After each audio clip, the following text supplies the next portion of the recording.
स्वागत है आप सभी का। आज हम बात करेंगे ओल्ड एज पेंशन और विंडो पेंशन, विकलांग पेंशन के संदर्भ में।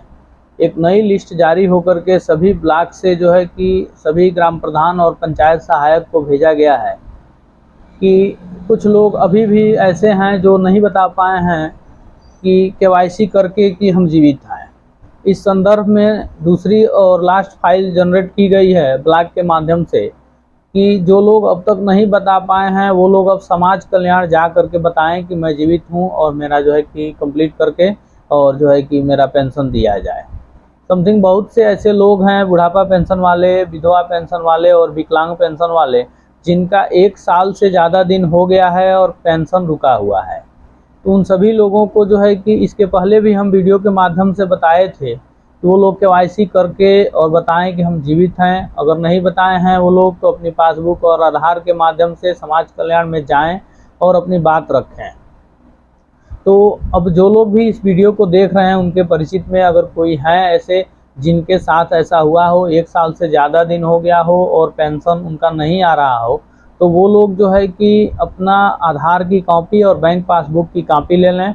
एक अपने सचिव से लिखित लेटर भी लिखवा लें कि मतलब आप पात्रता की श्रेणी में हैं और सचिव साहब का उस पर दस्तखत मोहर भी होगा, तभी आपका समाज कल्याण में आपका वो एप्लीकेशन स्वीकार किया जाएगा।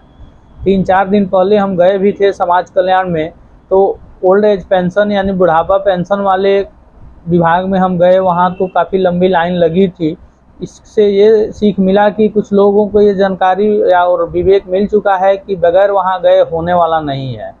तो कुछ लोग तो अभी थर्ड पर्सन के भरोसे हैं कि मेरे प्रधान जी जाएंगे करवा देंगे या मेरे बीडीसी जाएंगे करवा देंगे। तो देखिए, प्रधान या बीडीसी की अलग की बात है, अलग अलग ग्राम पंचायत में अलग अलग ग्राम प्रधान और अलग अलग बीडीसी लोग होते हैं, तो वो लोग भी जाते हैं और प्रयास करते हैं। ऐसा नहीं है कि नहीं जाते हैं और नहीं प्रयास करते हैं। लेकिन अगर आप और हम किसी पद पे नहीं हैं तो सुबह से शाम तक एक कप चाय पीने के लिए भी फुर्सत नहीं है या एक दूसरे से मिल के 2 मिनट बात करने के लिए फुर्सत नहीं है। मान लीजिए जो बीडीसी हो और ग्राम प्रधान हो तो उनके पास कहाँ से वक्त मिलेगा कि वो आपके लिए डेली जाएंगे। जब तक हो नहीं जाएगा तब तक वो जाते रहेंगे, ऐसा नहीं है। तो बेहतर यही होगा हमारे सुझाव से कि जिनका भी रुका हुआ है वो खुद चल के जाएं। हो सकता है कि उनकी उम्र को देखते हुए वहाँ के कर्मचारी विभाग के जो भी होंगे वो आपको जो है कि देख करके आपका काम कर देंगे। और ग्राम प्रधान अगर लेकर के जाते हैं, मान लीजिए किसी भी गांव का, तो एक साथ 5, 7, 10 फाइलें लेकर के जाते हैं और एक साथ वो सभी फाइलें दे देते हैं। जब कर्मचारी फुर्सत में होगा तो देखेगा।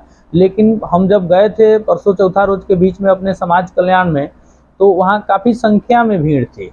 तो काफ़ी संख्या में भीड़ थी तो उन लोगों से हमारी बात भी हुई, तो वो लोग यही बताए कि बाबू 1 साल से पेंशन नहीं आ रहा है, जिसकी वजह से हम लोग आए हैं। तो हम पे बहुत अच्छी बात है। लेकिन आज भी हमारे यहाँ हमारे सेंटर पे कुछ लोग आते हैं जो कहते हैं कि 1 साल से ज़्यादा हो गया पेंशन नहीं आ रहा है। तो उनको हम कई बार बता भी चुके हैं कि आप पासबुक और आधार लेकर के समाज कल्याण में जाइए। 1 तारीख से पहले यानी आज के 14 दिन पहले जो लोग गए उसमें सचिव का लेटर नहीं मांगा जा रहा था, यानी सचिव वेरीफाई करके नहीं देंगे तो भी वहाँ से कर दिया जा रहा था।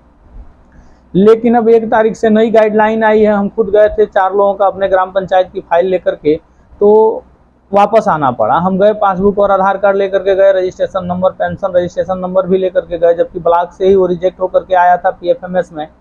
तो हम गए, वहाँ बात किए कर्मचारी से, तो उन्होंने कहा देखिए अब पहले हो जाता था लेकिन अब ऐसे नहीं होगा। अब जब तक जो है कि सचिव आपके लिख करके नहीं देंगे कि आप पात्र हैं और आपको जो है कि पेंशन दिया जाए या आपका केवाईसी कंप्लीट हो गया है, जो भी है, तब तक हम नहीं कर पाएंगे। तो सचिव, फिर हम घर आए, 3 लोगों का था, 3 लोगों का लेटर लिखे, सचिव के पास भेजे। सचिव बहुत बढ़िया है हमारे यहाँ के, तो उन्होंने जो है कि तुरंत उस पे जो है कि अपनी हैंड राइटिंग में भी लिखा जो भी लिखना था और लिखने के बाद दस्तखत मोहर लगाए और धन्यवाद भी बोले कि आपकी पहल ये अच्छी है कि भाई जो लोग नहीं समझ पा रहे हैं उनका कार्य आप कर रहे हैं। बहुत अच्छा लगा ये देख करके।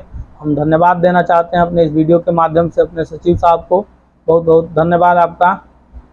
तो जिनका भी अब रुका हुआ है वो लोग जो है कि मेहनत करें और जाएं समाज कल्याण में और वहाँ अपना जो है कि बात रखें और उनका ज़रूर सुना जाएगा और उनका काम किया जाएगा। जो रुका हुआ है वो भी पैसा आ जाएगा। ऐसा नहीं है कि जब आप दौड़ेंगे तब से पैसा आएगा, नहीं।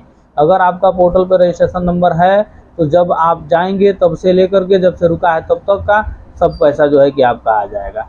ठीक है। और जाने से पहले अपनी केवाईसी अपने बैंक के करा करके ही जाइएगा। धन्यवाद।